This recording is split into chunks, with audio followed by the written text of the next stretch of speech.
대한민국의 제2의 국가가 만들어진다는 폭발적인 소식에 전 세계 안보 외교 전문가들이 술렁이기 시작했습니다. 한국에서 만들어지고 있는 이 새로운 국가 질서는 단순한 경제 성장이나 기술 발전이 아니라 전쟁의 양상 자체를 바꾸는 패러다임이었기 때문입니다. 처음엔 비웃음이 나왔습니다. 한국같이 작은 나라가 무슨 방산 강국이냐. 하지만 그 조롱은 캄보디아 인근에서 벌어진 단 한 번의 전투로 끝났습니다. 전투 시간 47분, 민간 피해 0명. 세계가 한 번도 본 적 없는 정밀한 전장 통제였습니다. 그날 이후 세계의 질문은 완전히 바뀌었습니다. 한국은 왜 이렇게 안전한가? 연봉은 더 이상 중요하지 않았습니다. 전 세계의 엘리트들이 묻는 건 단 하나였습니다. 전쟁이 나도 가족을 지킬 수 있는 나라입니까? 한국이 만들어낸 이 충격적인 반전의 실체, 지금부터 공개합니다. 대한민국 힘내자. 댓글로 응원 부탁드립니다. 2025년 3월 11일 새벽 5시 40분. 캄보디아 북부 국경지대. 포격 들어온다. 누군가 비명을 질렀습니다. 하지만 이미 늦었어요. 첫 번째 폭발이 방공 레이더 시설을 정확히 강타했습니다. 쇳소리와 함께 구조물이 무너져 내렸죠. 연기가 피어올랐습니다. 지휘 벙커 안 48살의 중국군 고문 장회의는 모니터를 응시하고 있었어요. 화면이 깜빡이더니 꺼졌습니다. 레이더가 나간 겁니다. 어디서 쏜 거야? 장회의가 소리쳤습니다. 부관이 헐떡이며 대답했어요. 확인이 안 됩니다. 역추적 시스템이 아무것도 잡지 못했습니다. 말이 돼? 포탄이 어디서 날아왔는지도 모른다고. 두 번째 폭발이 터졌습니다. 이번엔 서쪽 방공 진지였어요. 중국제 FM-90 방공 미사일 발사대가 산산조각 났습니다. 장회의는 창밖을 봤어요. 500m 떨어진 곳에서 화염이 치솟고 있었습니다. 정확도가 미쳤어. 이건 유도 미사일 수준이야. 그는 중얼거렸습니다. 하지만 레이더엔 아무것도 잡히지 않았어요. 순항 미사일도 전투기도 드론도 아무것도 없었습니다. 세 번째, 네 번째 폭발이 연이어 터졌습니다. 탄약 저장소, 통신 중계탑. 모든 게 정확히 타격당했어요. 장회의는 손이 떨렸습니다. 30년 군 생활에서 이런 건 처음이었어요. 위성이다. 적이 우리 위치를 실시간으로 보고 있어. 부관이 외쳤습니다.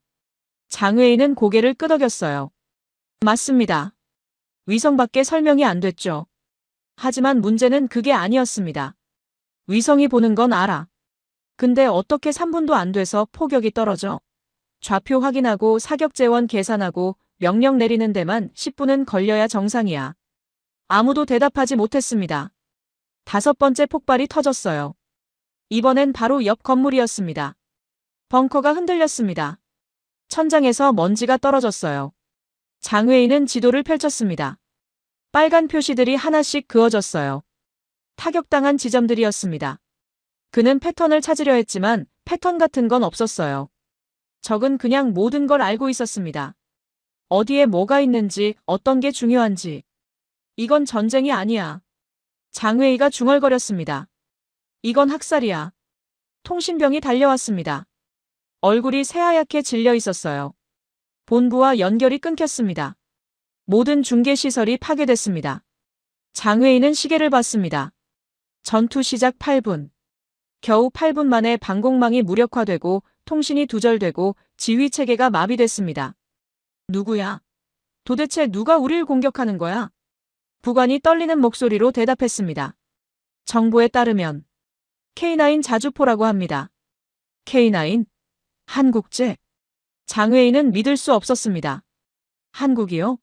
그 작은 나라가 이런 정밀 공격을 할 수 있다고요? 그리고 KGB 활공 유도탄을 사용했다고 합니다. 활공 유도탄이라니. 포탄이 날아가면서 목표를 찾아간다는 거야? 네. 그렇습니다. 장회의는 주저앉았습니다. 이건 말이 안 됐어요. 포병은 그냥 폭발물을 쏘는 거였습니다.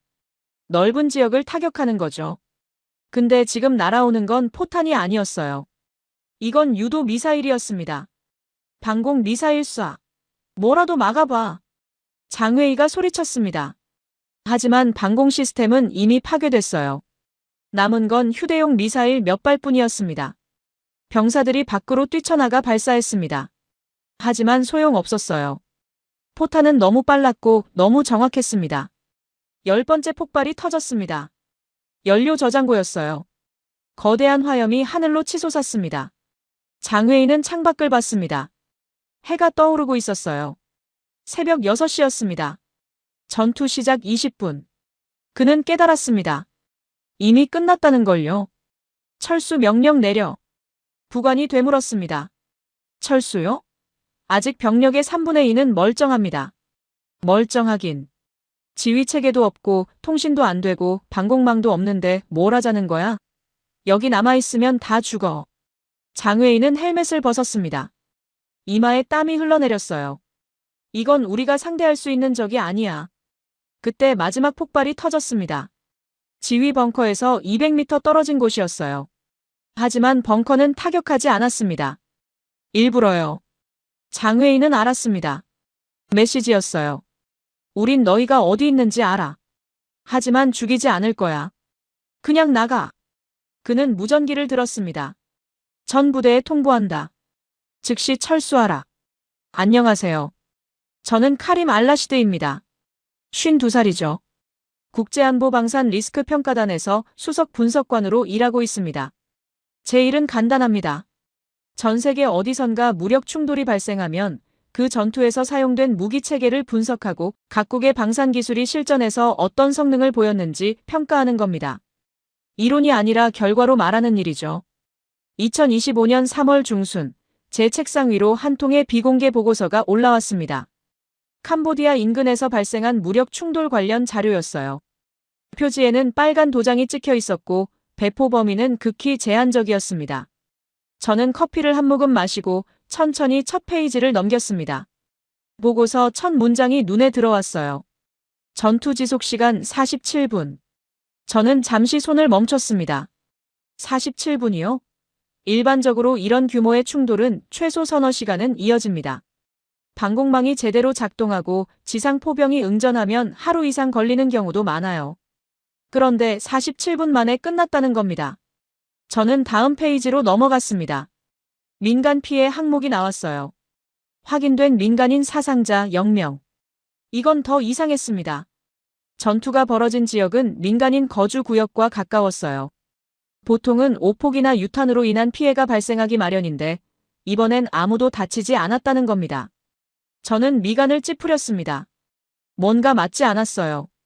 세 번째 페이지에는 사용된 무기체계 목록이 적혀 있었습니다. 그중 몇 가지가 제 시선을 붙잡았어요.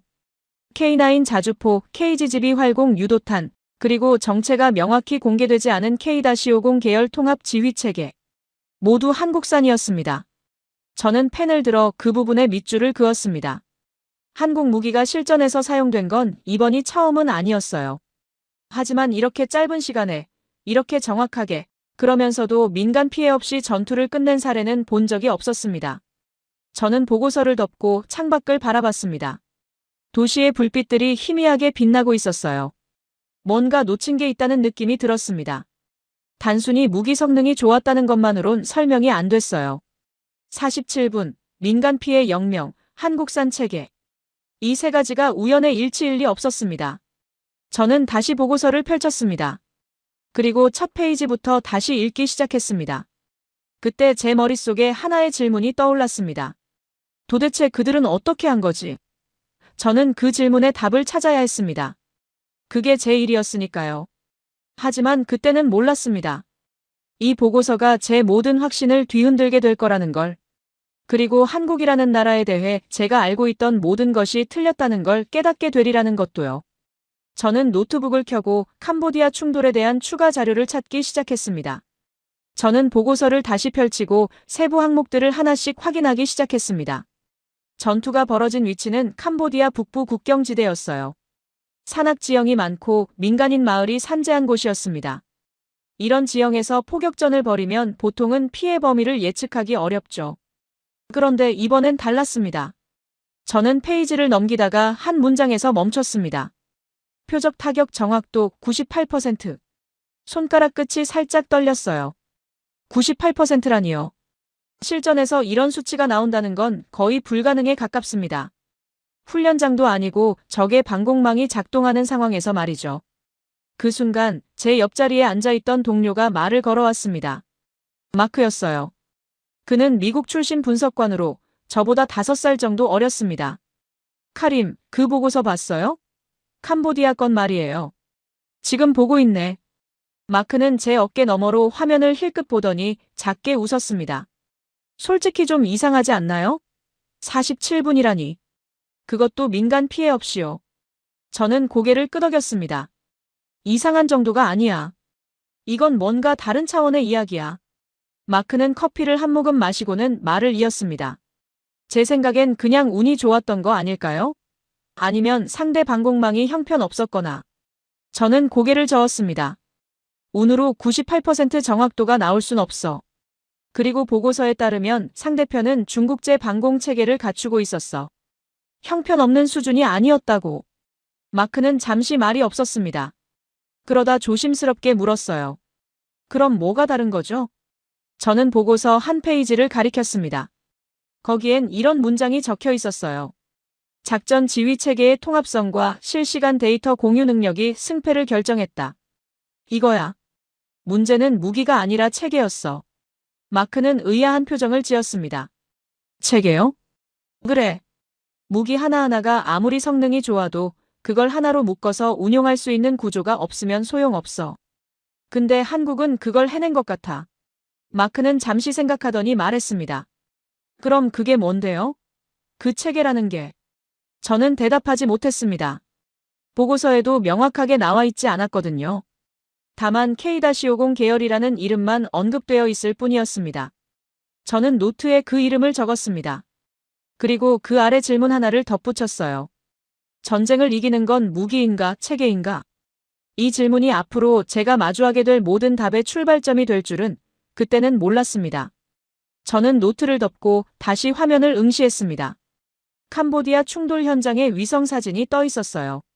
작은 점들이 흩어져 있었고 그 점들이 무엇을 의미하는지는 아직 알 수 없었습니다. 하지만 저는 알아야 했습니다.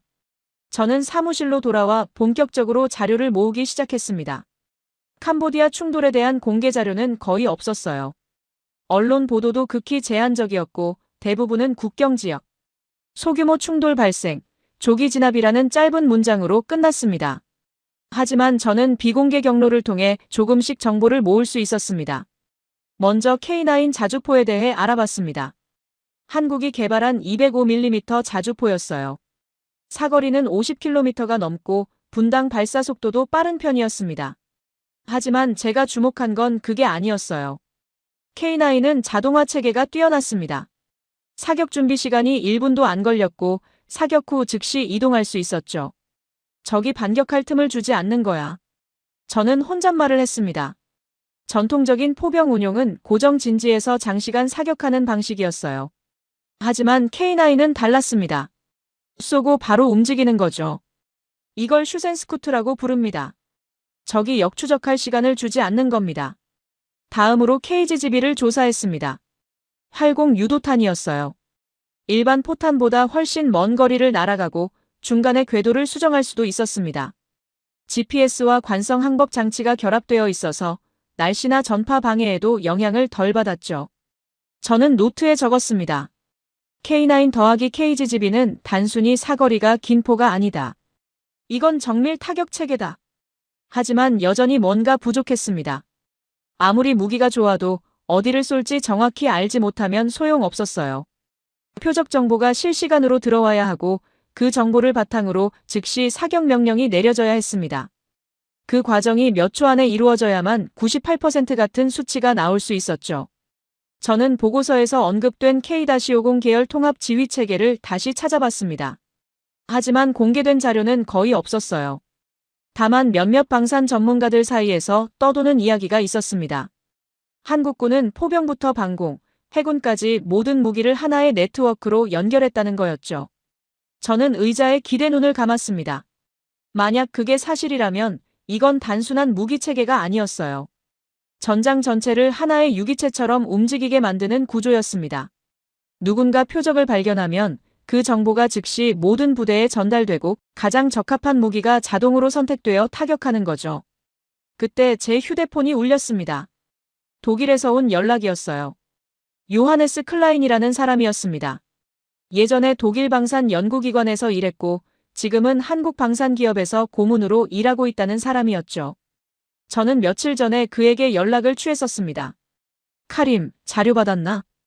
요하네스의 목소리가 들렸습니다. 차분하면서도 단호한 톤이었어요. 받았네. 고맙네.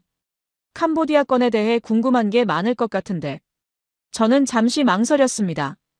그리고 조심스럽게 물었어요. 자네가 아는 게 있나? 요하네스는 짧게 웃었습니다. 많지. 하지만 전화로 말하기엔 좀 그래. 직접 만나는 게 낫겠어. 일주일 후, 저는 베를린의 한 카페에 앉아 있었습니다. 창밖으로 겨울이 끝나가는 거리가 보였어요. 사람들은 두꺼운 코트를 입고 빠르게 걸어갔고 가로수엔 아직 잎이 돋지 않았습니다. 요하네스가 들어왔습니다. 55살쯤 되어 보이는 남자였어요. 회색 머리에 안경을 쓰고 있었고 검은색 서류 가방을 들고 있었습니다. 그는 저를 보자 가볍게 손을 들어 인사했고 제 맞은편에 앉았습니다. 오랜만이야, 카림. 그러게. 3년 만인가? 그쯤 되겠지. 웨이터가 와서 주문을 받았습니다. 요하네스는 에스프레소를 시켰고 저는 아메리카노를 주문했어요. 잠시 침묵이 흘렀습니다. 요하네스는 창밖을 바라보다가 천천히 입을 열었습니다. 자네가 보고 싶어하는 게 뭔지 알아? K-50 계열 말인가? 요하네스는 고개를 끄덕였습니다. 정확히는 그게 어떻게 작동했는지겠지. 저는 커피를 한 모금 마셨습니다. 따뜻한 액체가 목을 타고 내려갔어요. 캄보디아에서 47분 만에 전투가 끝났어. 민간 피해는 0명이었고. 자네도 알겠지만 이건 정상적인 상황이 아니야. 요하네스는 서류 가방을 열었습니다. 그리고 얇은 파일 하나를 꺼내 제게 건넸어요. 저는 파일을 받아 펼쳤습니다. 첫 페이지에는 위성 사진이 인쇄되어 있었습니다. 이게 뭔가? 아리랑 위성이 촬영한 거야. 전투 시작 10분 전 상황이지. 저는 사진을 자세히 들여다봤습니다. 산악 지형 사이로 작은 점들이 보였어요. 건물로 보이는 구조물도 몇 개 있었고 도로를 따라 차량들이 배치되어 있었습니다. 표적이 이렇게 선명하게 보였다는 건가? 그것뿐이 아니야. 요하네스는 다음 페이지를 가리켰습니다. 거기엔 숫자와 좌표들이 빼곡히 적혀 있었어요. 이 데이터는 실시간으로 지상부대에 전송됐어. K9 자주포 대대에도 KGB를 운용하는 부대에도 모두. 그리고 통합 지휘체계가 자동으로 우선순위를 매겼지. 어떤 표적을 먼저 쏠지, 어떤 무기로 쏠지. 저는 숨을 깊이 들이마셨습니다. 사람이 판단한 게 아니라. 물론 최종 결정은 사람이 했어. 하지만 그 판단을 내리기까지 걸린 시간이 평균 15초였어. 보통은 몇 분에서 10몇 분이 걸리는 일이야. 저는 파일을 덮었습니다. 손이 약간 떨렸어요. 그러니까 위성이 표적을 찾고 그 정보가 즉시 지상으로 내려가고 체계가 최적의 무기를 선택하고 사람이 승인하면 바로 발사되는 거군. 정확해. 요하네스는 커피를 마셨습니다. 그리고 조용히 말했어요. 카림, 이건 자네가 지금까지 본 전쟁과는 다른 거야. 이건 전쟁을 하는 게 아니라 전쟁을 끝내는 방식이야. 그 말이 제 머릿속에서 울렸습니다. 전쟁을 끝내는 방식. 저는 창밖을 바라봤어요. 사람들은 여전히 걷고 있었고 도시는 평화로웠습니다. 하지만 제 안에선 뭔가 무너지기 시작했습니다. 제가 지금까지 믿어왔던 모든 것들이요. 저는 호텔로 돌아와 침대에 앉았습니다. 요하네스가 건넨 파일은 책상 위에 놓여 있었어요. 저는 그걸 바라보며 한참을 생각했습니다. 믿어야 할까요? 말아야 할까요? 제 경력은 25년이 넘었습니다. 그동안 수많은 전투를 분석했고 수많은 무기 체계를 평가했어요. 저는 나름대로 확신을 가지고 있었습니다. 전쟁에서 이기려면 세 가지가 필요하다고 생각했죠. 압도적인 화력, 충분한 병력, 그리고 시간. 이 세 가지 중 하나라도 부족하면 승리는 어렵다고 믿었습니다.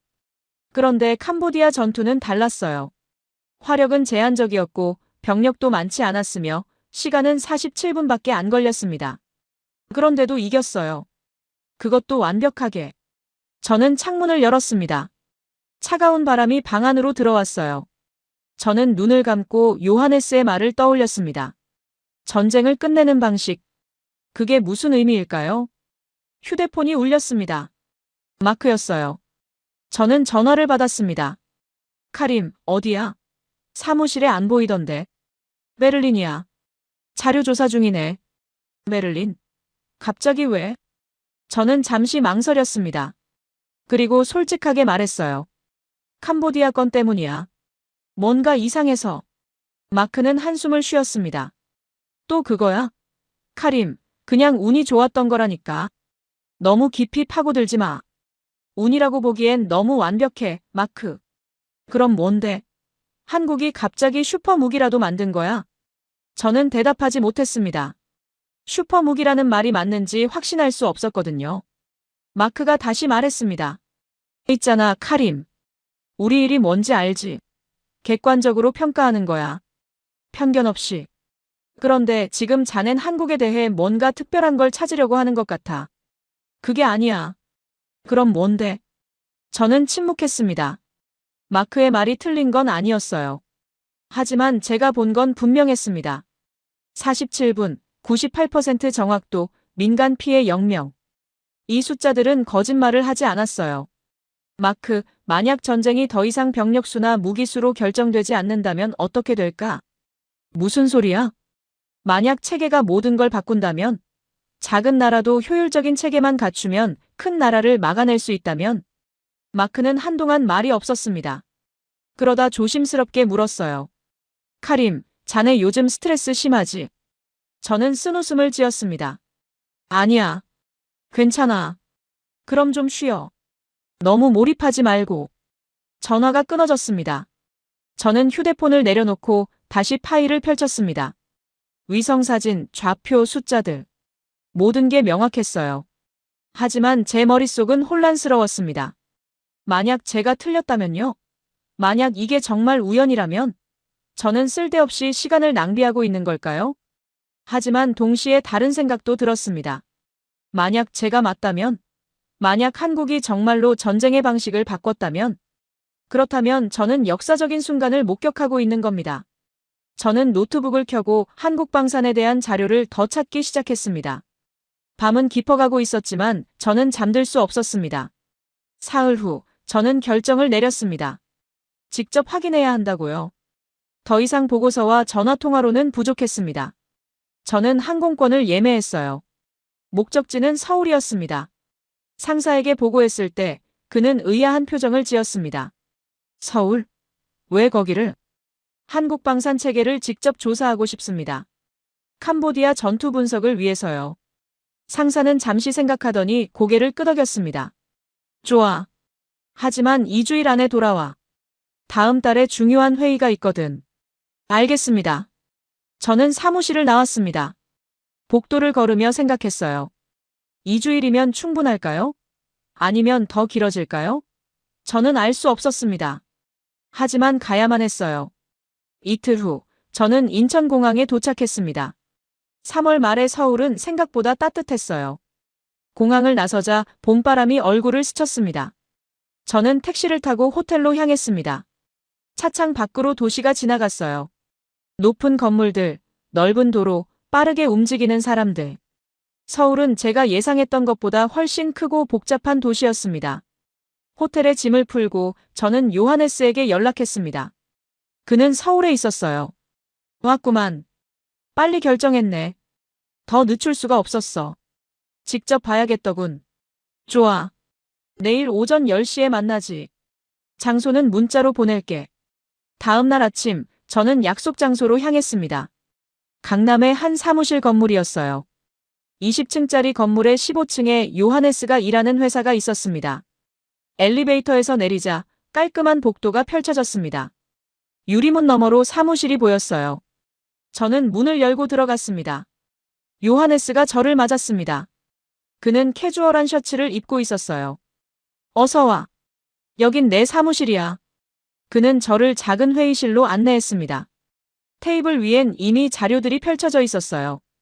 저는 자리에 앉았습니다. 오늘은 누굴 만나는 건가? 클레르라는 사람이야. 프랑스 출신인데 지금은 여기 정착했지. 국방안보 쪽 연구를 하고 있어. 그 사람이 뭘 알고 있는데? 요하네스는 잠시 망설이더니 말했습니다. 클레르는 K-50 체계의 민간 응용 부분을 연구했어. 직접적인 군사 기밀은 아니지만 그 구조를 이해하는 데 도움이 될 거야. 잠시 후 문이 열렸습니다. 40대 초반으로 보이는 여성이 들어왔어요. 짧은 머리에 검은색 정장을 입고 있었습니다. 안녕하세요. 클레르 뒤몽입니다. 저는 일어나 악수를 청했습니다. 카림 알라시드입니다. 만나서 반갑습니다. 클레르는 자리에 앉으며 노트북을 꺼냈습니다. 요하네스한테 들었어요. 캄보디아 전투에 대해 궁금하시다고요? 네. 특히 통합 지휘 체계에 대해서요. 클레르는 화면을 켰습니다. 그리고 조용히 말했어요. 그럼 처음부터 설명해 드릴게요. 한국이 왜 이런 체계를 만들 수밖에 없었는지부터요. 저는 노트를 펼쳤습니다. 펜을 쥐었어요. 그리고 그녀의 말을 기다렸습니다. 제가 찾던 답이 이제 시작되려 하고 있었습니다. 서울에 온 지 나흘째 되는 날, 요하네스가 제게 특별한 제안을 했습니다. 카림, 오늘 경기도 화성에 가볼래? 재밌는 걸 보여줄게. 뭔데?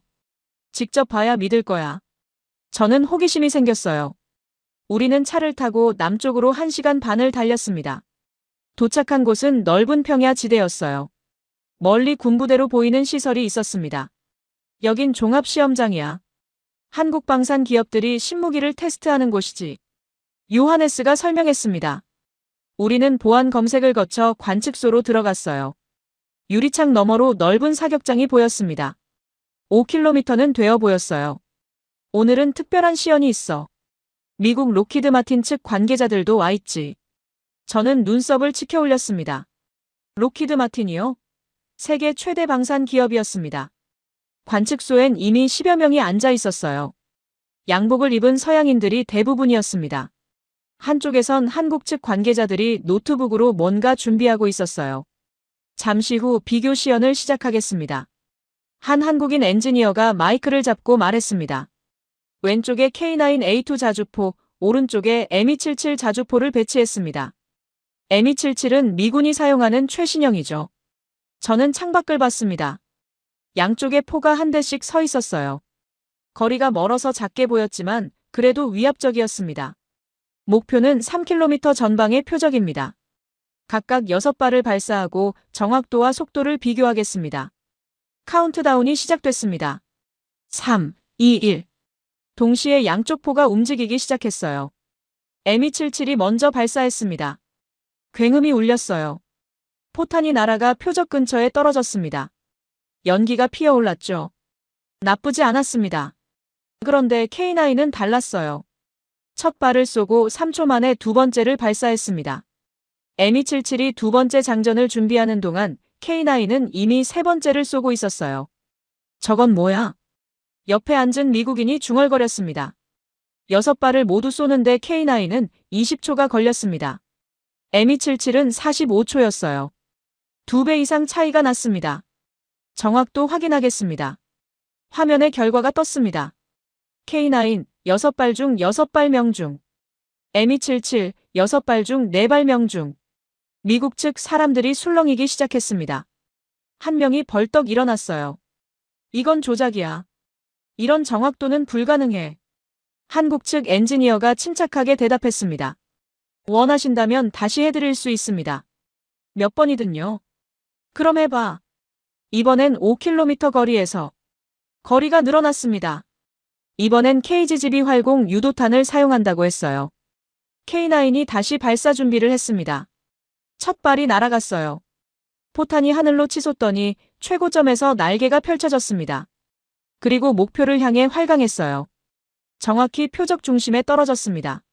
세상에. 저는 숨을 죽였습니다. 이건 포탄이 아니었어요. 이건 유도 미사일이었습니다. M277도 발사했지만 결과는 명확했어요. K9의 KGB는 5발 중 5발 모두 명중.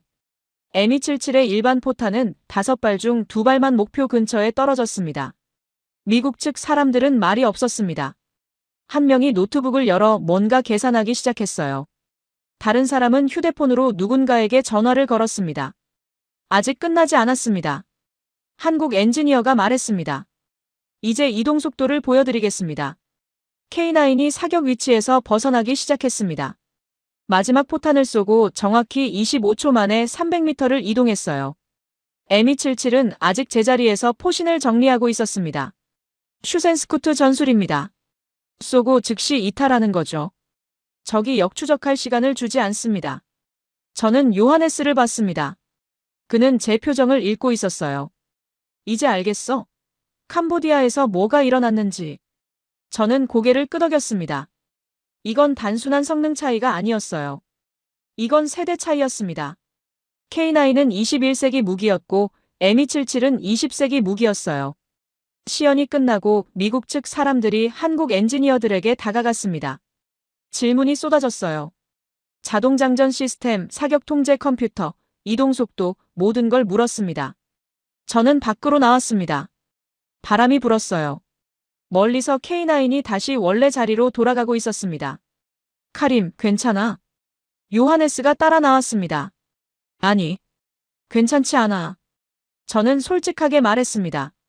난 지금까지 뭘 본 거지? 미군 최신 장비가 완패했잖아. 그게 현실이야. 한국은 지난 15년간 이걸 준비해왔어. 미국이 중동에서 전쟁할 때 한국은 연구실에서 미래를 만들고 있었지. 저는 하늘을 올려다봤습니다. 구름 한 점 없는 맑은 하늘이었어요. 제 머릿속에서 모든 게 재구성되기 시작했습니다. 캄보디아 전투 47분, 98% 정확도. 이제 이해가 됐어요. 상대편은 애초에 싸울 기회조차 없었던 겁니다. 클레르는 화면을 돌려 제게 보여줬습니다. 거기엔 한반도 지도가 떠 있었어요. 북쪽과 남쪽이 선명하게 구분되어 있었습니다. 한국은 특수한 상황에 있어요. 휴전 중인 국가죠. 전쟁이 끝난 게 아니라 멈춰 있는 거예요. 저는 고개를 끄덕였습니다. 그 정도는 알고 있었어요. 그래서 항상 전쟁 준비를 해야 하는 거죠. 맞아요. 하지만 문제는 그게 아니에요. 클레르는 다음 슬라이드를 넘겼습니다. 인구 그래프가 나타났어요. 출생률이 가파르게 떨어지는 곡선이었습니다. 한국은 저출산 국가예요. 2025년 현재 합계 출산율이 0.7 수준입니다. 세계 최하위죠. 저는 숫자를 보며 미간을 찌푸렸습니다. 그럼 병력 확보가 어렵겠군요. 정확해요. 10년 후엔 징집 가능한 남성이 지금의 절반으로 줄어요. 20년 후엔 3분의 1이 되겠죠. 클레르는 잠시 말을 멈췄습니다. 그리고 창밖을 바라보며 말했어요. 저는 5년 전에 한국에 왔어요. 처음엔 연구 때문이었죠. 근데 여기 살면서 느낀 게 있어요. 이 나라 사람들은 자기들이 살아남아야 한다는 걸 너무 잘 알고 있어요. 살아남아야 한다니요? 네. 북쪽엔 핵무기를 가진 적대 국가가 있고 병력은 점점 줄어들고 주변엔 강대국들이 둘러싸고 있어요. 보통 나라였으면 진작 포기했을 거예요. 저는 조용히 들었습니다. 클레르의 목소리엔 묘한 감정이 섞여 있었어요. 그런데 한국은 포기하지 않았어요. 대신 다른 방법을 찾았죠. 사람이 부족하면 기술로 채우자. 병력이 적으면 효율을 극대화하자. 그게 K-50 체계의 시작이에요. 요하네스가 끼어들었습니다. 클레르, 자동화 부분 설명해주지. 클레르는 고개를 끄덕이고 다음 화면을 넘겼습니다. 복잡한 다이어그램이 나타났어요. 여러 개의 상자들이 선으로 연결되어 있었습니다. K-50 체계는 단순한 지휘 통제 시스템이 아니에요. 이건 전장을 하나의 네트워크로 만드는 거예요.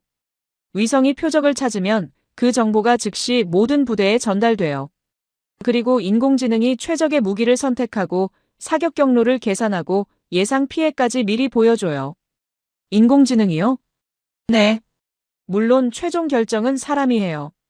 하지만 그 판단을 돕는 건 인공지능이죠. 덕분에 판단 시간이 10분의 1로 줄어들었어요.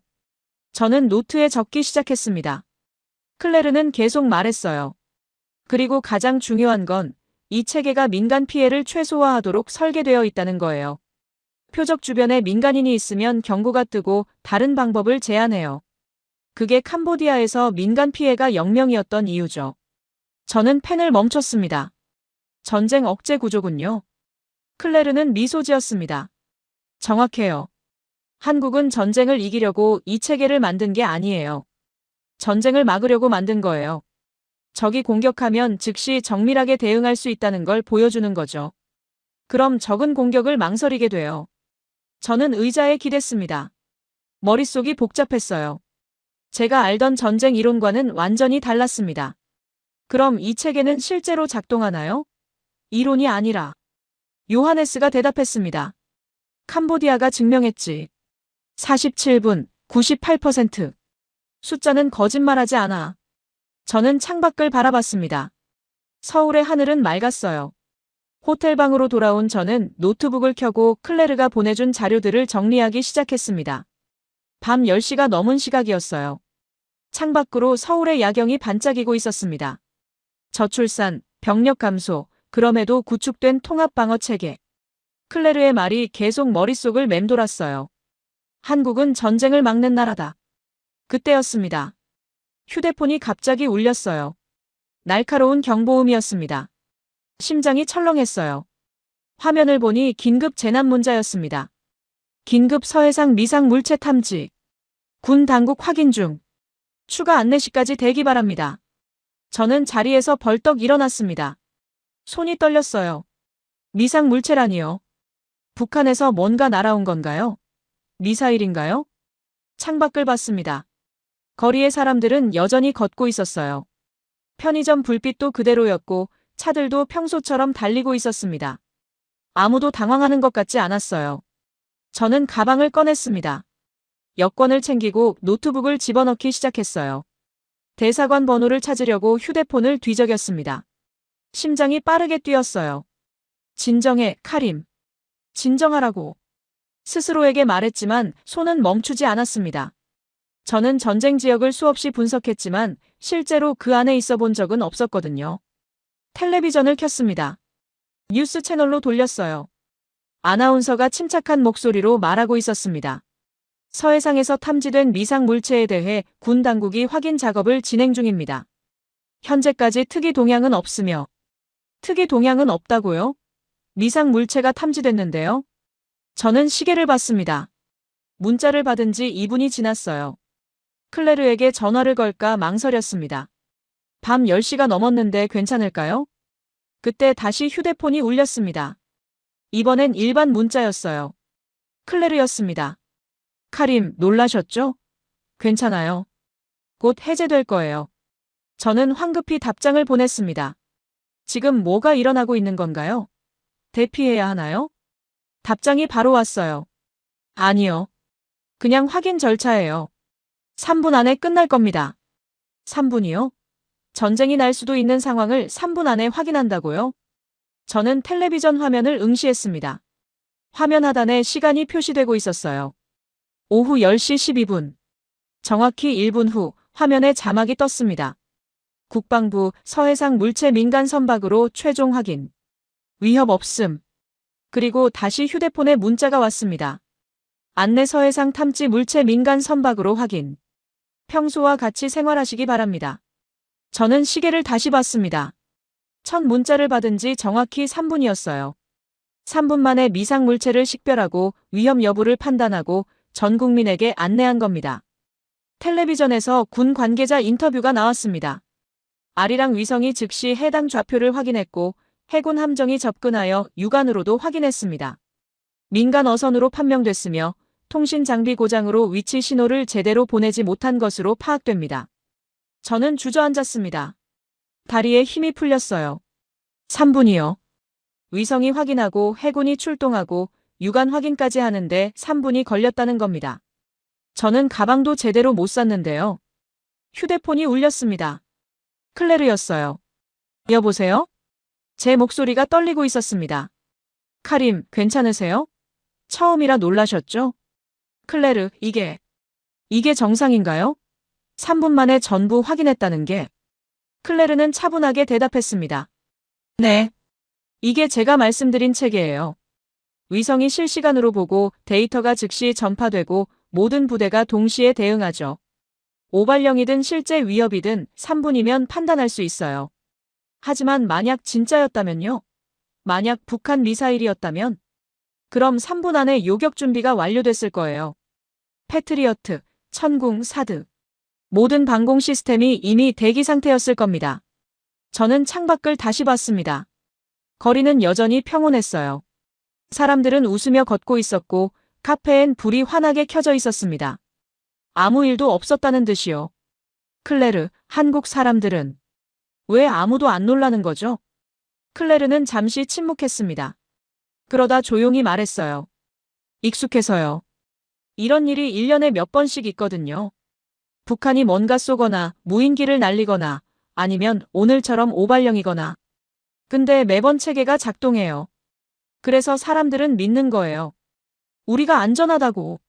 저는 텔레비전을 껐습니다. 가방에서 짐을 다시 꺼냈어요.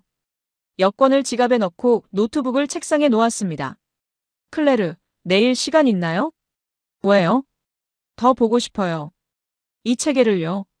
직접 눈으로 확인하고 싶습니다. 클레르는 웃었습니다. 알았어요. 내일 오전에 경기도로 가시죠. 제가 아는 사람 소개해 드릴게요. 전화를 끊고 저는 침대에 앉았습니다. 심장은 아직도 빠르게 뛰고 있었어요. 하지만 이젠 공포 때문이 아니었습니다. 경외감이었습니다. 3분. 겨우 3분 만에 위협을 식별하고 대응하고 국민을 안심시켰습니다. 이게 클레르가 말한 전쟁 억제 국가였어요. 전쟁을 이기는 게 아니라 전쟁 자체를 일어나지 않게 만드는 나라. 저는 노트에 적었습니다. 2025년 3월 19일 밤 10시 12분. 서해상 미상 물체 탐지. 3분 만에 해결. 이것이 한국방산 체계의 실체다. 다음 날 요하네스는 저를 경기도의 한 연구단지로 데려갔습니다. 서울에서 차로 1시간 정도 걸렸어요. 도착한 곳은 넓은 부지에 세워진 현대적인 건물들이었습니다. 여긴 방산 기업들의 연구시설이야. 오늘은 K9 자주포 개발에 참여했던 엔지니어를 만날 거야. 저는 고개를 끄덕였습니다. 건물 안으로 들어가자 보안 검색대가 나왔어요. 신분증을 확인하고 방문증을 받았습니다. 복도를 따라 걷다 보니 한쪽 벽면에 여러 무기 체계 사진들이 걸려 있었어요. K9, K2 전차, 천공 방공 미사일. 모두 한국이 개발한 것들이었습니다. 회의실에서 우리를 기다리고 있던 사람은 30대 후반으로 보이는 남성이었습니다. 검은 뿔테 안경을 쓰고 있었어요. 안녕하세요. 저는 박준서라고 합니다. K9 자동화 체계 개발팀에 있었습니다. 저는 악수를 나눴습니다. 카림입니다. 만나서 반갑습니다. 준서는 노트북을 열며 말했습니다. 요하네스 씨한테 들었어요. 캄보디아 전투 분석 중이시라고요. 네. K9의 실전 운용에 대해 알고 싶습니다. 준서는 화면을 켰습니다. K9 자주포의 3차원 모델이 떠올랐어요. K9은 2009년에 첫 배치가 시작됐어요. 하지만 계속 업그레이드 됐죠. 지금 수출되는 모델은 K9A1입니다. 자동화 수준이 훨씬 높아졌어요. 어떤 부분이 자동화됐나요? 거의 모든 게 자동화됐어요. 탄약 장전, 포신 각도 조정, 사격 후 이동 경로 계산까지. 승무원은 5명인데 사실 3명만 있어도 운용 가능해요. 준서는 영상을 재생했습니다. K9이 사격하는 장면이었어요. 포탄이 발사되고 곧바로 차체가 움직이기 시작했습니다. 놀라운 속도였어요. 발사 후 30초 안에 진지를 이탈해요. 적이 역추적해서 반격하기 전에 사라지는 거죠. 저는 화면을 주시했습니다. 그럼 정확도는 어떻게 유지하나요? 이동하면서 쏘는 건 아니잖아요. 맞아요. 정지 상태에서 쏴요. 하지만 정지 시간이 짧죠. 그리고 사격 데이터는 이미 네트워크를 통해 받았기 때문에 포수가 일일이 계산할 필요가 없어요. 좌표 입력하면 자동으로 조준돼요. KGB는요? 일반 포탄과 뭐가 다른가요? 준서는 다른 영상을 틀었습니다. 포탄이 발사된 후 궤적이 곡선으로 그려졌어요. 중간에 작은 날개가 펼쳐지는 게 보였습니다. KGB는 활공 유도탄이에요. 발사된 후 최고점에 도달하면 날개가 펼쳐지고 GPS로 목표를 찾아가죠. 바람이나 날씨에 영향을 받더라도 스스로 보정해요. 저는 감탄했습니다. 그래서 98% 정확도가 나온 거군요. 준서는 고개를 끄덕였습니다. 캄보디아에서 K9과 KGB가 함께 쓰였어요. 위성이 표적 좌표를 보내주고 통합체계가 사격 순서를 정하고 K9이 발사하고 KGB가 정확히 날아간 거죠. 모든 게 하나의 시스템으로 작동했어요. 저는 노트에 적으며 물었습니다. 그럼 이 시스템을 운용하려면 고도로 훈련된 병력이 필요하겠네요. 준서는 잠시 망설이다 말했습니다. 예전엔 그랬어요. 근데 지금은 달라요. 자동화 덕분에 훈련 기간이 절반으로 줄었어요. 그리고 인공지능이 실시간으로 병사들을 보조하죠. 인공지능이요? 네. 예를 들어 포수가 실수로 잘못된 좌표를 입력하면 시스템이 경고를 띄워요. 민간 구역이 사거리 안에 있으면 자동으로 차단하고요. 저는 펜을 놓았습니다. 이건 단순한 무기가 아니었어요. 이건 전쟁을 하는 사람들을 보호하는 장치였습니다. 그날 저녁, 저는 호텔방에서 하루 동안 모은 자료들을 정리했습니다. 노트북 화면엔 메모들이 가득했어요. K9, KGB, 통합지휘체계, 아리랑 위성. 모든 조각이 하나씩 맞춰지고 있었습니다. 저는 의자에 기대 눈을 감았습니다. 제 머릿속에서 캄보디아 전투가 재구성되기 시작했어요. 먼저 아리랑 위성이 표적을 탐지합니다. 산악 지형 사이 숨어있는 군사시설들이죠. 고해상도 카메라가 실시간으로 영상을 전송해요. 그 데이터는 즉시 지상의 통합지휘체계로 내려갑니다. 인공지능이 표적들의 우선순위를 매깁니다. 방공망부터 무력화해야 한다고 판단하죠. KGB를 장착한 K9 자주포 대대에 명령이 전달돼요.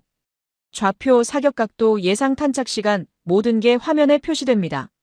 포수는 버튼 하나만 누르면 됩니다. 승인. 그럼 자동으로 포탄이 장전되고 포신이 조준되고 발사됩니다.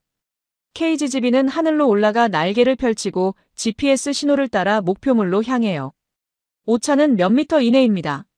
첫 번째 타격 후 30초. K9은 이미 다른 위치로 이동했습니다. 적은 역추적할 시간조차 없어요. 두 번째, 세 번째 표적이 연달아 타격됩니다. 방공망이 무력화되고 지휘시설이 파괴되고 보급로가 차단돼요. 47분. 전투는 끝납니다. 민간인 피해는 0명이에요. 왜냐하면 모든 사격은 인공지능이 미리 계산한 안전 범위 안에서 이루어졌으니까요. 저는 눈을 떴습니다. 가슴이 두근거렸어요. 이건 제가 지금까지 본 그 어떤 전투와도 달랐습니다. 이건 전쟁이 아니라 수술이었어요. 정밀하고 빠르고 깨끗한. 휴대폰이 울렸습니다. 마크였어요. 저는 전화를 받았습니다. 카림, 어디야? 사무실에서 잔을 찾고 있어. 서울이야. 서울? 아직도 거기 있어? 응. 조사가 생각보다 길어지고 있네. 마크는 한숨을 쉬었습니다.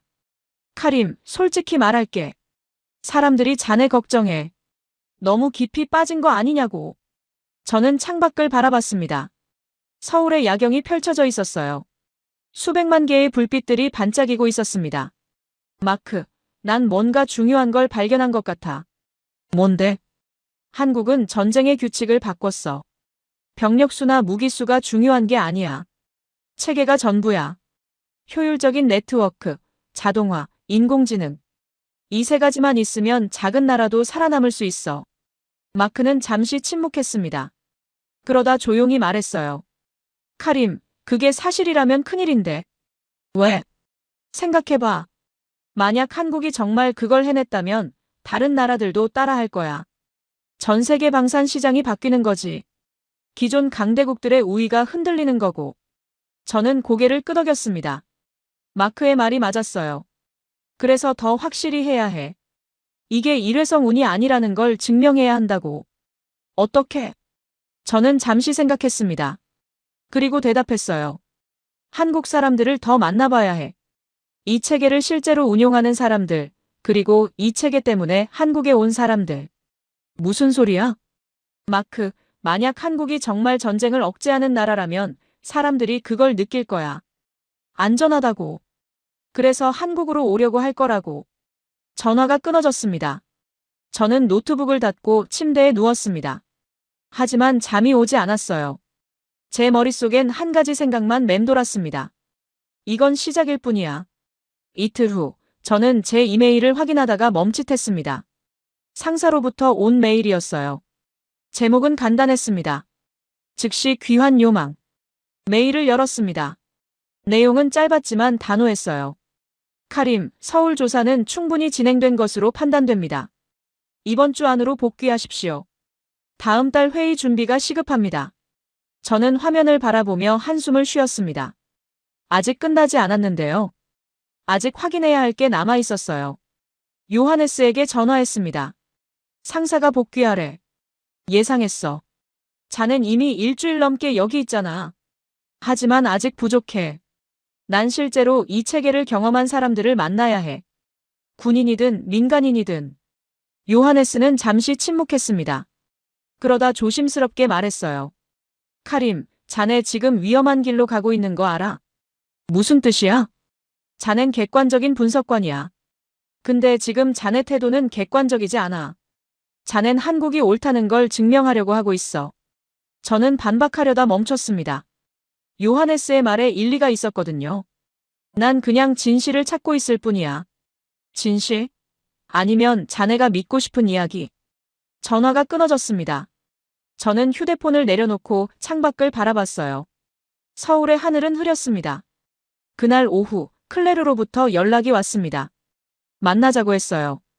저는 약속 장소로 나갔습니다. 한강 근처의 작은 카페였습니다. 클레르는 이미 와 있었어요. 창가 자리에 앉아 강을 바라보고 있었습니다. 저는 그녀 맞은편에 앉았습니다. 요하네스한테 들었어요. 복귀 명령 받으셨다고요? 네. 이번 주 안에 떠나야 해요. 클레르는 커피를 한 모금 마셨습니다. 그럼 조사는 끝난 건가요? 저는 고개를 저었습니다. 아니요. 아직 확신이 서지 않아요. 숫자로는 명확해요. K9, KGB, 통합체계. 모든 게 완벽하게 작동했죠. 하지만 뭔가 빠진 것 같아요. 뭐가요? 저는 잠시 망설였습니다. 그리고 솔직하게 말했어요. 사람이요. 이 모든 걸 가능하게 만든 건 기술이지만 기술을 만든 건 사람이잖아요. 한국 사람들은 왜 이런 선택을 했을까요? 왜 전쟁을 이기는 무기가 아니라 전쟁을 막는 체계를 만들었을까요? 클레르는 잠시 침묵했습니다. 그러다 천천히 말했어요. 제가 처음 한국에 왔을 때 불안했어요. 휴전 중인 나라잖아요. 언제든 전쟁이 날 수 있는. 근데 여기 살면서 깨달았어요. 한국 사람들은 전쟁을 두려워하지 않는다는 걸요. 두려워하지 않는다고요? 네. 정확히는 전쟁을 받아들였어요. 전쟁은 언젠가 올 수 있다. 하지만 우리는 준비되어 있다. 그래서 오히려 전쟁이 오지 않을 거다. 그런 확신이 있어요. 저는 클레르의 말을 곱씹었습니다. 그 확신이 K-50 체계에서 나온다는 건가요? 그것만은 아니에요. 기술도 있고 훈련도 있고 동맹도 있죠. 하지만 가장 중요한 건 신뢰예요. 우리 체계가 작동한다는 신뢰. 그 신뢰가 사회 전체를 안정시켜요. 저는 한강을 바라봤습니다. 강물은 조용히 흘러가고 있었어요. 사람들은 강변을 따라 산책하고 자전거를 타고 평범한 일상을 살고 있었습니다. 캄보디아 전투가 그 신뢰를 증명한 거군요. 클레르는 고개를 끄덕였습니다. 네. 세계는 이제 알아요. 한국의 방산체계가 실제로 작동한다는 걸요. 그래서 사람들이 오는 거예요. 사람들이요? 네. 연구자, 엔지니어, 가족들. 안전한 나라에서 살고 싶어 하는 사람들이요. 저는 노트에 적기 시작했습니다. 하지만 손이 떨렸어요. 뭔가 거대한 진실이 제 눈앞에 펼쳐지고 있었습니다. 다음 날 아침, 저는 사무실로부터 전화를 받았습니다. 상사였어요. 목소리가 차가웠습니다. 카림, 자네 뭐 하는 건가? 조사 중입니다. 조사는 이미 끝났어야 해. 자넨 지금 2주일을 넘겼어. 캄보디아 보고서는 언제 쓸 건가? 저는 침묵했습니다. 보고서요. 저는 보고서를 쓸 수 있을까요? 제가 발견한 것들을 숫자와 그래프로 설명할 수 있을까요? 시간이 좀 더 필요합니다. 시간? 자넨 이미 충분한 시간을 가졌어. 마크 말로는 자네가 이상하다던데. 너무 몰입했다고. 저는 정상입니다. 정상이라고? 정상이면 왜 복귀 명령을 무시하는 건가? 저는 대답할 수 없었습니다. 상사는 한숨을 쉬었어요. 카림, 자네가 우리 팀에서 제일 믿을 만한 분석관이야. 25년 경력이잖아. 근데 지금 자넨 그 신뢰를 깨고 있어. 이틀 안에 복귀하지 않으면 자네 평가에 영향을 줄 수밖에 없어. 전화가 끊어졌습니다. 저는 휴대폰을 침대에 던졌어요. 손이 떨렸습니다. 제가 틀린 걸까요? 저는 객관성을 잃은 걸까요? 요하네스의 말이 떠올랐습니다. 자넨 한국이 옳다는 걸 증명하려고 하고 있어. 저는 거울 앞에 섰습니다. 52살의 남자가 저를 바라보고 있었어요. 피곤한 얼굴이었습니다. 눈 밑엔 다크서클이 생겼고 머리카락은 헝클어져 있었어요. 나는 뭘 하고 있는 거지? 중얼거렸습니다. 저는 정말로 진실을 찾고 있는 걸까요? 아니면 제 기존 이론이 틀렸다는 걸 인정하기 싫어서 새로운 이론에 매달리고 있는 걸까요? 노트북을 열었습니다. 지금까지 모은 자료들을 다시 봤어요. 캄보디아 보고서, K9 자료, 통합 지휘체계 다이어그램. 모든 게 명확했습니다. 숫자는 거짓말하지 않았어요. 하지만 제 마음은 혼란스러웠습니다. 저는 가방을 꺼내 짐을 싸기 시작했습니다. 요하네스였어요. 카림, 내일 아침 10시. 강남 그랜드 호텔 1층 커피숍. 꼭 와줬으면 해. 자네가 찾던 사람을 소개해줄게. 캄보디아에 직접 있었던 사람이야. 저는 문자를 읽고 다시 읽었습니다. 캄보디아에 직접 있었던 사람이라니요. 누굴까요? 저는 결국 답장을 보냈습니다. 갈게. 가방에서 옷을 다시 꺼냈습니다. 그리고 서랍에 도로 넣었어요. 아직은 아니었습니다. 아직 떠날 때가 아니었어요. 저는 침대에 누웠습니다. 하지만 잠이 오지 않았어요. 내일 아침 저는 누굴 만나게 될까요? 창밖으로 서울의 밤이 깊어가고 있었습니다. 호텔로 돌아온 저는 침대에 앉아 멍하니 있었습니다. 내일 아침 비행기를 예약해야 할까요? 말아야 할까요? 손은 휴대폰을 쥐고 있었지만 움직이지 않았어요. 그때 요하네스에게서 문자가 왔습니다. 카림, 내일 오전 10시에 시간 있어? 꼭 만나야 할 사람이 있어. 중요해. 저는 한참을 망설였습니다. 그러다 답장을 보냈어요. 어디서? 다음 날 아침, 저는 서울 강남의 한 호텔 커피숍에 앉아 있었습니다. 요하네스는 이미 와 있었어요. 그런데 그 옆에 낯익은 얼굴이 있었습니다. 동양인 남성이었어요. 40대 후반쯤 되어 보였고 회색 정장을 입고 있었습니다. 저는 그 얼굴을 어디서 봤는지 기억을 더듬었어요. 카림, 소개할게. 장회이야. 전직 인민해방군 고문이었고. 그 순간 기억이 떠올랐습니다. 캄보디아 보고서에 첨부된 사진이었어요. 적측 지휘부 인물 중 한 명이었습니다. 당신이 캄보디아에 있었던? 장회인은 고개를 끄덕였습니다. 표정이 굳어 있었어요. 네. 저는 그곳 지휘 벙커에 있었습니다. 3월 11일 새벽에요. 저는 숨을 죽였습니다. 장회의가 천천히 말을 이었어요. 처음엔 오류라고 생각했어요. 레이더가 고장났다고. 근데 아니더군요. 포탄이 날아오는데 우리는 어디서 쏘는지조차 몰랐습니다.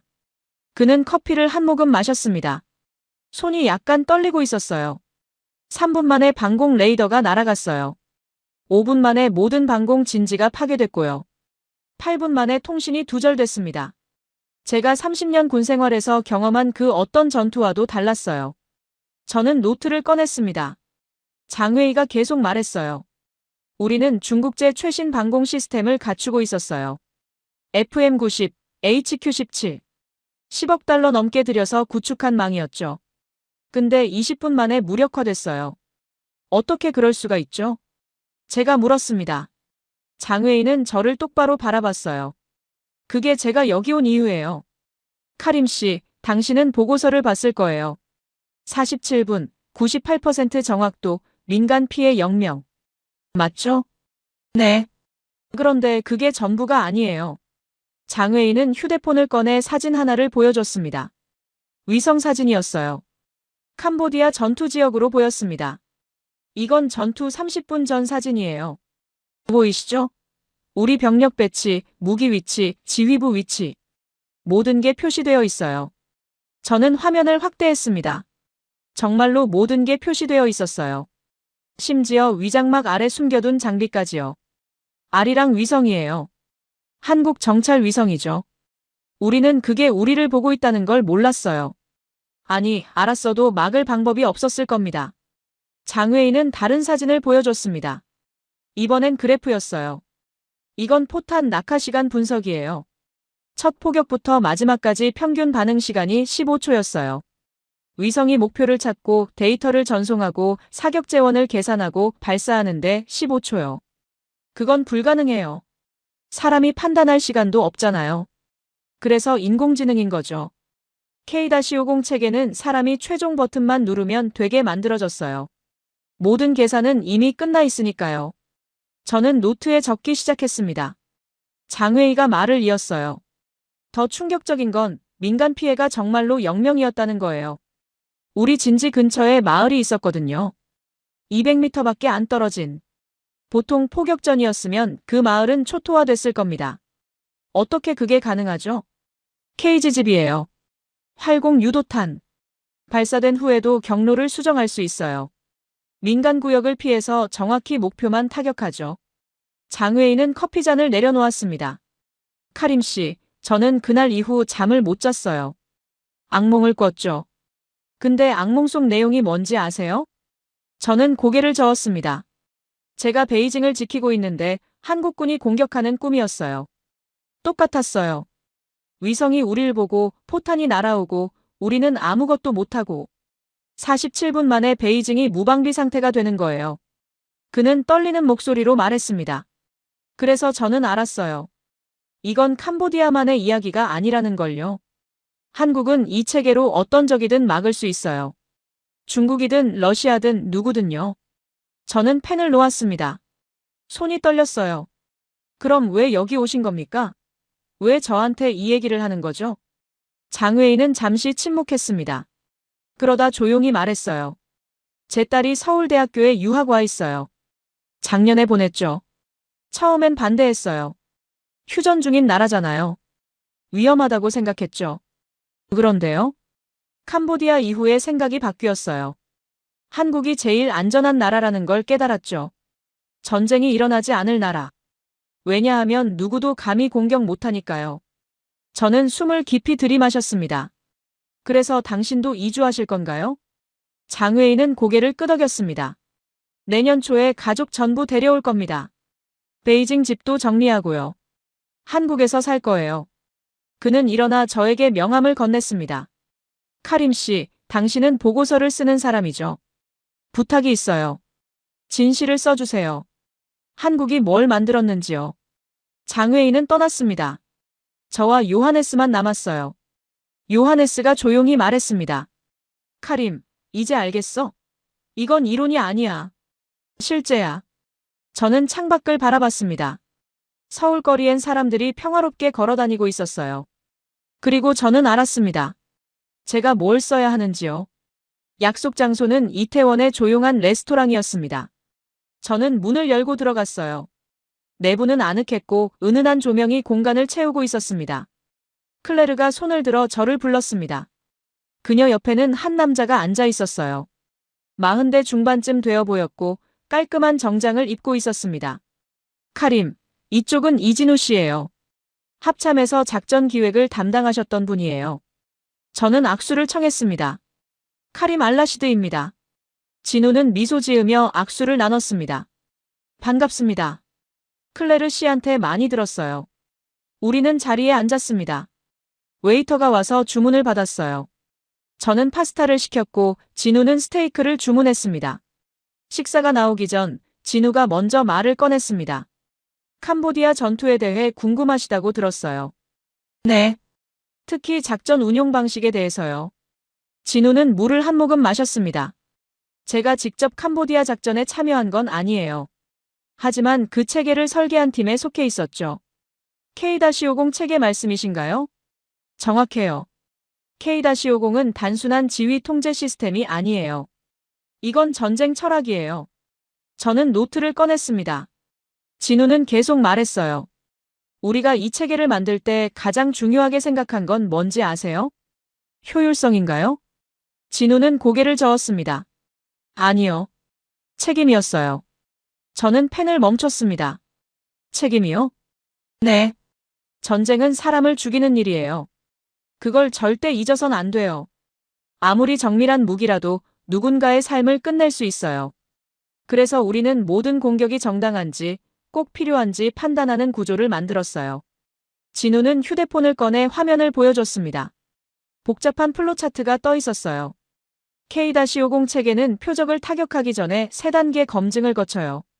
첫째, 인공지능이 표적의 군사적 가치를 평가해요.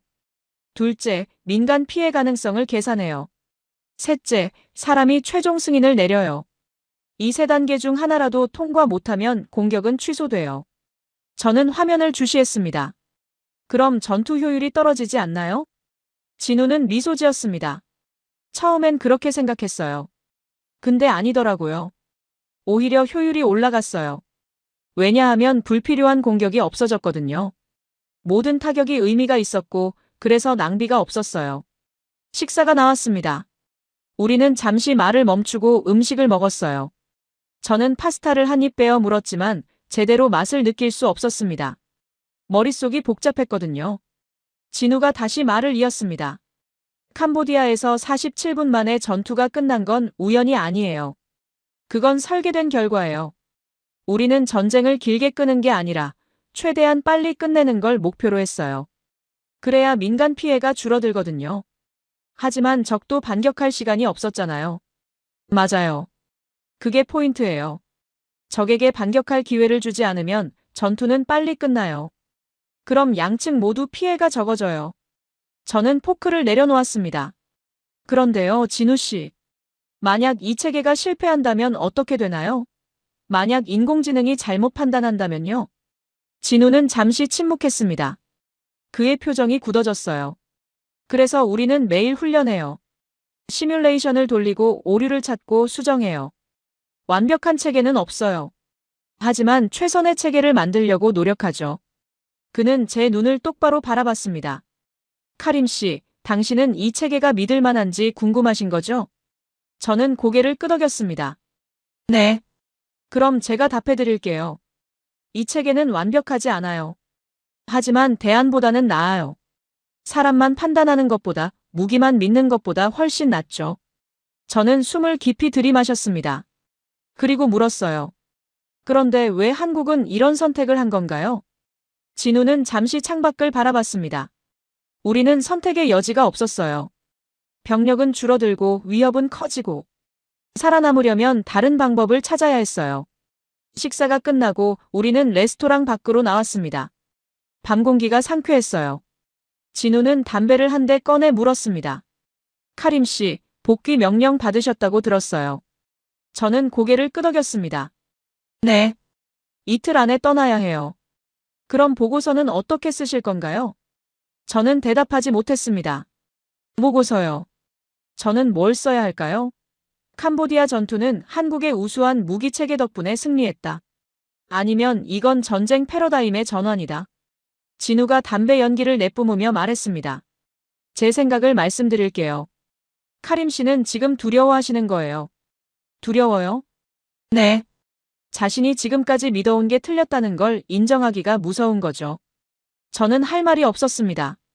진우의 말이 정확했거든요. 카림 씨, 저도 그랬어요. 처음 K-50 체계 설계에 들어갔을 때 저는 회의적이었어요. 이게 진짜 될까? 인공지능이 전쟁을 판단할 수 있을까? 근데 알았어요. 문제는 기술이 아니라 사람의 마음이더라고요. 사람의 마음이요? 네. 새로운 걸 받아들이는 용기요. 기존 방식이 틀렸다고 인정하는 용기. 그게 제일 어려웠어요. 진우는 담배를 끄고 제 어깨에 손을 올렸습니다. 카림 씨, 당신은 25년 경력의 분석관이에요. 그 경력이 헛되지 않으려면 지금이 중요해요. 진실을 외면하지 마세요. 그는 손을 내밀었습니다. 만나서 반가웠어요. 좋은 보고서 쓰시길 바랍니다. 저는 악수를 나눴습니다. 진우는 택시를 잡아 타고 떠났어요. 저와 클레르만 남았습니다. 클레르가 조용히 말했습니다. 카림, 결정하셨어요? 저는 고개를 들어 하늘을 바라봤습니다. 서울의 밤하늘엔 별이 잘 보이지 않았어요.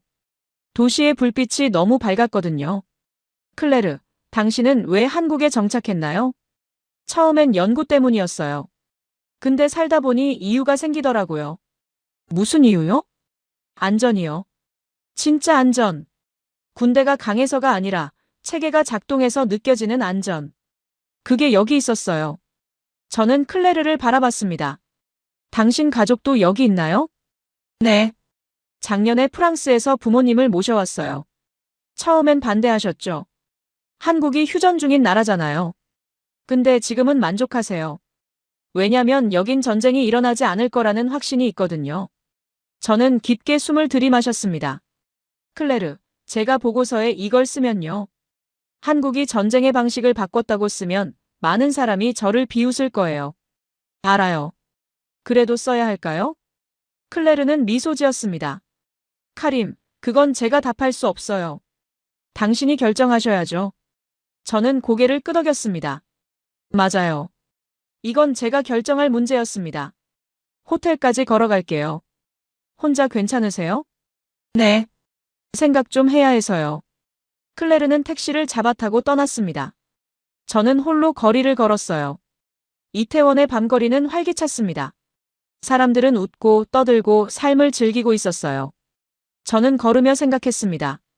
제가 본 것들을요. 캄보디아 보고서, K9, KGB, 통합체계, 아리랑 위성. 그리고 사람들. 요하네스, 클레르, 준서, 진우. 모두가 한 가지를 말하고 있었어요. 한국은 다르다고요. 저는 호텔에 도착해 엘리베이터를 탔습니다. 거울에 비친 제 모습을 봤어요. 피곤했지만 눈빛은 달라져 있었습니다.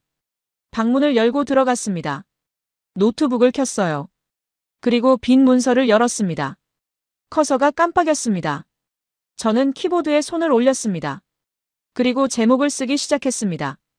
캄보디아 무력 충돌 분석 보고서와 전쟁 패러다임의 전환. 손가락이 멈추지 않았습니다. 일주일 후, 저는 본부 회의실에 서 있었습니다. 대형 스크린 앞이었어요.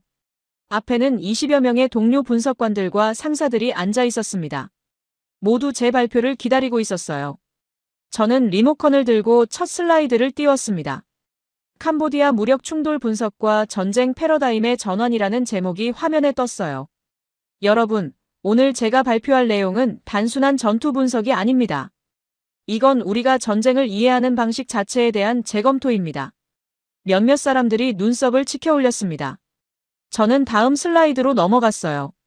캄보디아 전투는 47분 만에 종료됐습니다. 민간 피해는 0명이었고 타격 정확도는 98%였습니다. 이 숫자들을 어떻게 설명할 수 있을까요? 마크가 손을 들었습니다. 운이 좋았던 거 아닙니까? 저는 고개를 저었습니다. 운으로는 설명할 수 없습니다. 이건 설계된 결과입니다. 저는 K9 자주포의 사진을 띄웠어요. 그리고 KGB, 아리랑 위성, 통합 지휘체계 다이어그램을 차례로 보여줬습니다. 한국은 개별 무기를 개발한 게 아닙니다. 전체 체계를 만들었어요. 위성이 표적을 찾고 인공지능이 분석하고 자동화 무기가 타격하고 모든 과정이 15초 안에 이루어집니다. 한 선임 분석관이 물었습니다. 그럼 사람은 뭘 하죠? 최종 승인을 합니다. 하지만 그 승인을 내리기 위한 모든 정보는 이미 제공되어 있어요. 표적의 가치, 민간 피해 가능성, 최적의 무기 선택. 모든 게 화면에 떠 있죠. 저는 다음 슬라이드를 넘겼습니다. 그래프가 나타났어요. 이 체계의 핵심은 효율이 아닙니다. 책임입니다. 모든 공격이 정당한지, 꼭 필요한지 검증하는 구조예요. 그래서 불필요한 타격이 없고 민간 피해가 최소화되는 겁니다. 상사가 끼어들었습니다. 카림, 자네 말은 이해하겠네. 하지만 이게 패러다임의 전환이라고 보기엔 무리가 있지 않나? 한 번의 전투로요? 저는 잠시 멈췄습니다. 그리고 천천히 말했어요. 한 번의 전투가 아닙니다. 이건 10년 이상 축적된 기술과 철학의 결과예요. 한국은 병력이 줄어드는 상황에서 살아남기 위해 이 길을 선택했습니다. 그리고 성공했어요. 저는 마지막 슬라이드를 띄웠습니다. 거기엔 간단한 문장이 적혀 있었어요. 전쟁은 더 이상 병력수로 결정되지 않는다. 체계가 승패를 가른다. 회의실이 조용해졌습니다. 사람들은 화면을 바라봤어요. 몇몇은 고개를 끄덕였고 몇몇은 여전히 회의적인 표정이었습니다. 상사가 입을 열었습니다. 카림, 자네 보고서는 논란이 될 거야. 기존 방산 평가 기준과 완전히 다르거든. 알고 있습니다. 그래도 발표하겠나? 저는 회의실을 둘러봤습니다. 동료들의 얼굴이 보였어요. 그들 중 일부는 이해하고 있었고 일부는 의심하고 있었습니다. 하지만 그건 중요하지 않았어요. 네. 발표하겠습니다. 회의가 끝나고 저는 사무실로 돌아왔습니다. 책상에 앉아 창밖을 바라봤어요.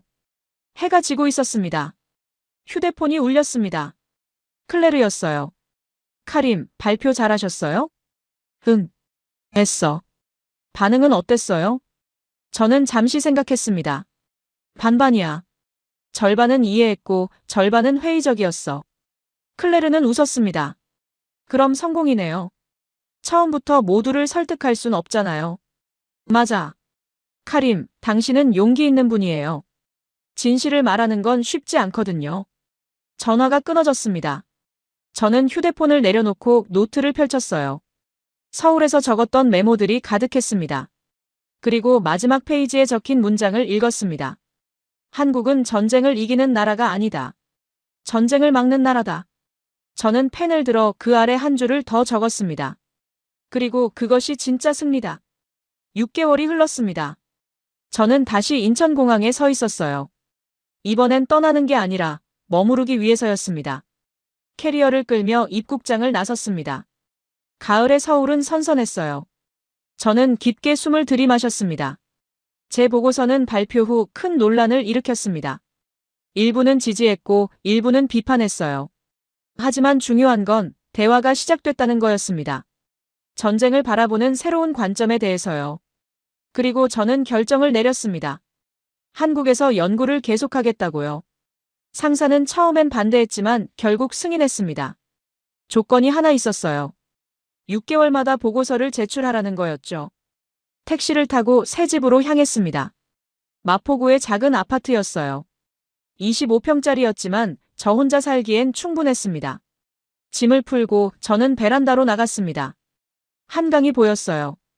강을 따라 사람들이 자전거를 타고 산책하고 일상을 살아가고 있었습니다. 휴대폰이 울렸습니다. 요하네스였어요. 카림, 도착했나? 응. 방금 집에 왔어. 적응 잘할 수 있겠어?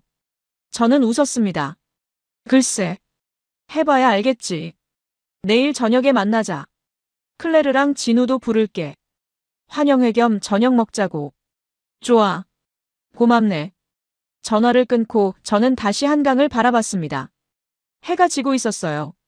하늘은 주황빛과 보라빛으로 물들어 있었습니다. 6개월 전, 저는 확신으로 가득 찬 사람이었습니다. 전쟁은 화력과 병력으로 결정된다고 믿었죠. 하지만 지금은 달라졌어요.